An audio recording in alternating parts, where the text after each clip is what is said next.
विधायक हेब तो एमिति निज अंचल जनसाधारण समस्या समाधान पाई धान बिल हिड़े चली चली जाई पहुंचले आउ समस्यार समाधान पाई प्रतिश्रुति देले। हाँ आज्ञा आमे कहूँ नियाली विधायक छवि मल्लिक कथा। नियाली ब्लॉक अंतर्गत जलारपुर पंचायत भारतीहुड़ा को रास्ता नथिबा कारणरू भार बुहा हेले रोगी। गत 7 तारिख रे खबर प्रसारण करा जायतिला।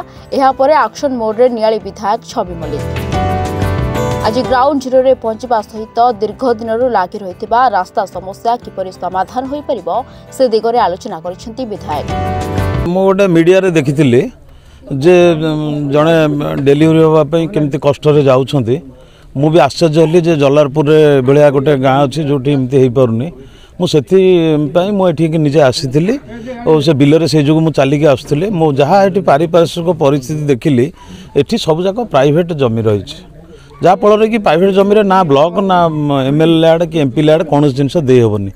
तेणु मुझे आपण मान जरिया निवेदन करुच्ची से जो जमी मालिक मानक मु भी ये कहीकि आज जाइए डाकत मु भी बसबी मो विधायक तरफ मु भी अनुरोध करी बेसी ना 6 फुट खंड जगह छाड़देले आम मो एमएलए आड़े हो ना प्रशासन पैसा हो ना जीपीडीपी हो जो मध्यम हो आम रास्ता को तैयारी करदेबू जहाँफल सबुदिन बहु वर्ष है 60 वर्ष उपर रही आम गाँव में समस्त जमी मालिक मान अनुरोध करुच्ची आम सहित आम जीवु पाखु आलोचना करूँ दयाकोरी 5 ରୁ 7 फुट एमान को दिगले एम उपकृत सहित जमीर भैल्यू बढ़ो से जगह सुरु कर करेंगे। तो आपण मान मु आउ थे आमर समस्त गाँव चाषी भाई मान अनुरोध करुच्ची आसतु एम को साहाय्य करिया समस्त मिलमिशि आम गाँव उन्नति करिया। मु तो जलारपुर सरपंच मंजुलता पंडा विधायक आसते आगुरी ये जो तांकर जनकर महिलांकर शरीर खराब है को से जो प्रचार है